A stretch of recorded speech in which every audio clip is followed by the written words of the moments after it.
अस्सलामु अलैकुम वरहमतुल्लाहि वबरकातुहू। जी मोहतरम नादरीन, मैं हूँ मौलाना हकीम मुनव्वर हुसैन कसूरी और आप देख रहे हैं मेरा यूट्यूब चैनल तिब की दुनिया का नंबर 1 चैनल। तो जी नादरीन, मैं आपको एक बड़ा ज़बरदस्त चुटकुला, छोटा सा नुस्खा, कुव्वत बा के लिए बड़ा ज़बरदस्त नुस्खा है, वो बताने लगा हूँ। तो आपने ये वीडियो पूरी देखनी है। अगर आपको ये वीडियो अच्छी लगे तो आपने इसे लाइक करना, शेयर करना और कमेंट ज़रूर करना है, और साथ साथ चैनल को भी आपने सब्सक्राइब करना। तो नाज़रीन, ये नुस्खा बेहद मकवी बा है, यहाँ तक कि ये ना मर्द को भी कामिल मर्द बना देता है। इस कदर ये ज़बरदस्त नुस्खा है कि आप इसकी ताकत का अंदाज़ा इसके इस्तेमाल के बाद ही कर सकते हैं। तो तारीफ़ यही काफ़ी है कि ये ना मर्द को कामिल मर्द बनाने की सलाहियत रखता है, अगर आप चंद दिन तक इसको इस्तेमाल करते हैं। तो चलते हैं नादरी नुस्खा की तरफ। सबसे पहले आपने तेल स्या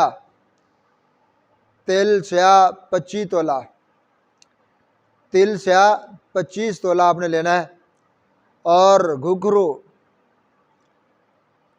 2 तोला, घुघरू 2 तोला।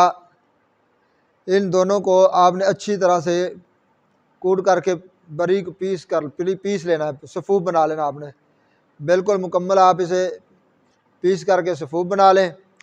सफ़ूफ बनाने के बाद आध सेर आपने बकरी का दूध लेना है, उसके अंदर ये डाल करके आपने रोज़ाना इसकी खीर बनानी है।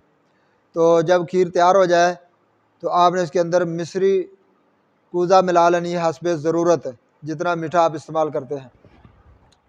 तो आपने जब ये खीर बनने के करीब हो, उतार कर ये सभी नुस्खा आपने खा लेना है, इंशाल्लाह इस्तेमाल कर लेना है।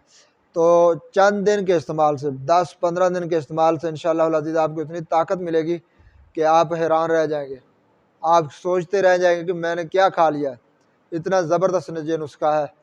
तो फिर सुन लें, तेल स्या 25 तोला, घुघरू 2 तोला, इन दोनों चीज़ों को आपने सफ़ूफ बना लेना है। सफ़ूफ बनाने के बाद आध सेर बकरी का दूध लेना है। तो आध सेर बकरी के अंदर ये सारा सौदा आपने डाल कर पकाना है। अच्छी तरह पकाने के बाद जब खीर बनने के काबिल हो तो आपने इसके अंदर कूज़ा मिश्री डालकर गरम गरम इसे नोश कर लेना है। चंद रोज़ के इस्तेमाल से इंशाअल्लाह अज़ीज़ कुव्वत बा नाकाबिले बर्दाश्त हो जाएगी। अगलाम और जलग से पैदा होने वाले नुकसानात भी इस खीर के इस्तेमाल से इंशाअल्लाह अज़ीज़ दूर हो जाते हैं। तो ये बहुत उम्दा दुआ है, इसे बनाएं और हमें अपने दुआओं में याद रखें। अस्सलामु अलैकुम वरहमतुल्लाहि वबरकातुहू।